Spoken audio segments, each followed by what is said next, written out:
Olá, moçada do sexto ano! Bora lá continuarmos falando de Roma, falando da Roma antiga, viu? E hoje nós vamos falar da política do pão e circo, tá bom? E de outras coisinhas mais, um pouquinho da educação romana. Então, bora lá! Baixar o volume aqui. Então, bora lá. Lembrando para vocês que vocês têm todas as atividades aí no seu livro didático, né?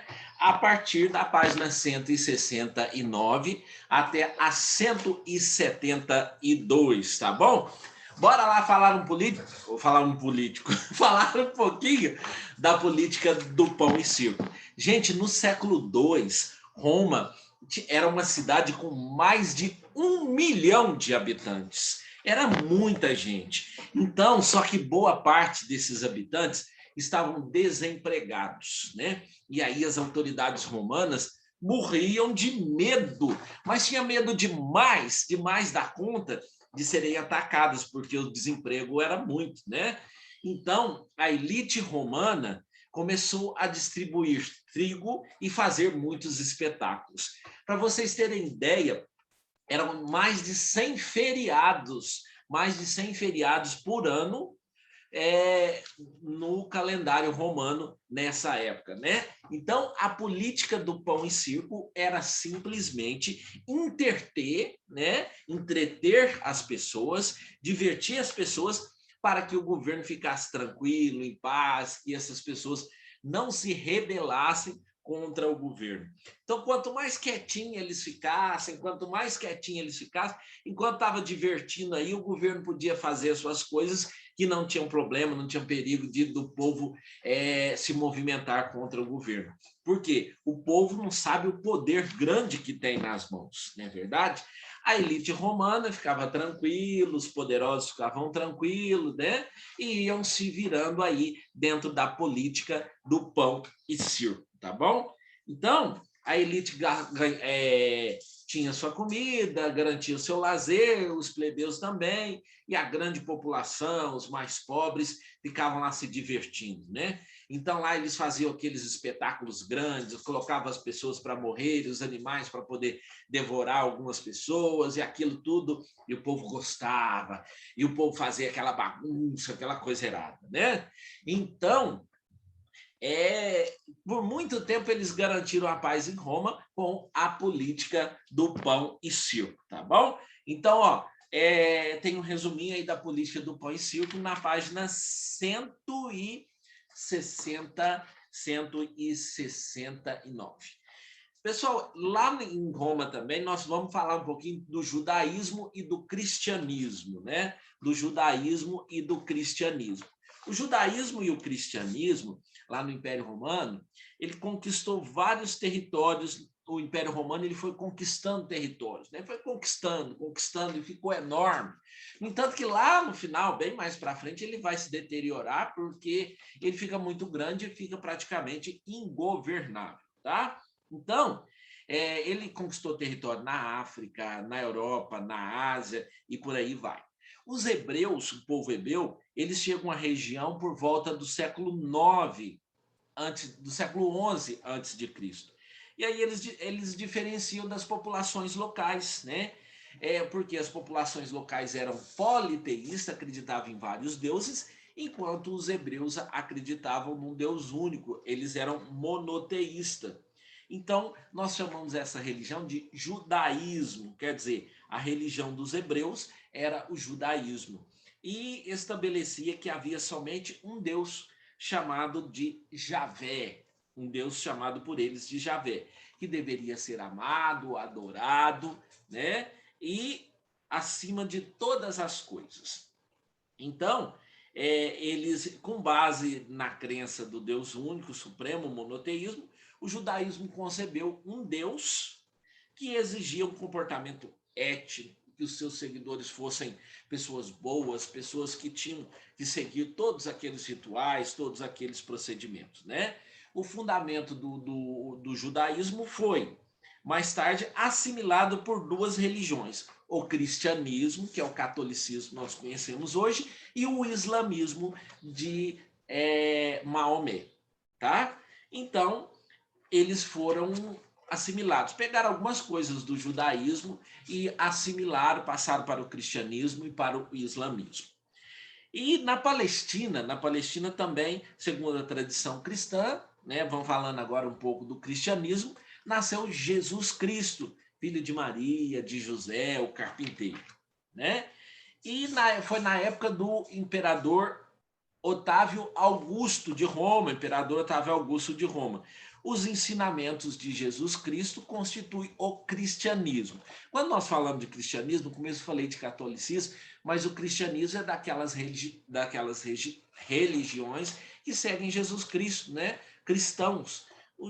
O catolicismo mais conhecido por ser a maior religião, né? Por isso é a mais conhecida. Aos poucos a religião foi se espalhando pelo Império Romano.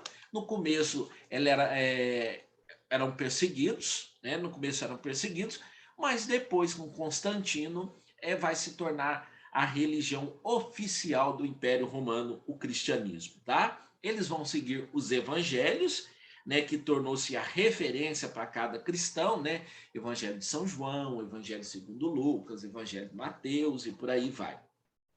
A língua principal era o latim, né, que se tornou a língua dos cultos na parte ocidental de Roma, enquanto o grego era a língua usada nos cultos na parte oriental, né? Isso depois que Constantino tornou a religião oficial em mais ou menos 313 por aí, tá? Assim foi se desenvolvendo, foi criando, foi crescendo os cristãos e a Igreja Católica. Então, a palavra católica significa universal, ou seja, que tem em todo lugar, né? Universal. A origem desse nome revela, então, o objetivo da nova igreja, ou seja, de converter todos ao cristianismo. Em 391, o cristianismo tornou-se a religião oficial do Império Romano e todos os outros cultos. Eu falei antes aí 313. A partir de 313, o cristianismo, o judaísmo, ele começa a se movimentar. Mas é só em 391 que vai acontecer, né? Que vai acontecer essa questão aí. Então, vocês estão vendo aí de fundo ainda a política do pão e circo, né? Eu comecei com a política do pão e circo, por isso que eu não mudei o fundo, tá bom? E a educação em Roma, gente, a educação em Roma, nos 6 ou 7 primeiros anos de vida, a criança pertencia inteiramente à mãe, que cuidava da sua nutrição, da sua alimentação e da sua educação, né? E durante os primeiros séculos só existia o ensino primário, ou seja, era ministrado em casa pelo pai ou por um escravo preceptor, um escravo que conhecia aí os ensinamentos, né? Que era chamado de professor. Olha que danado, né? Então,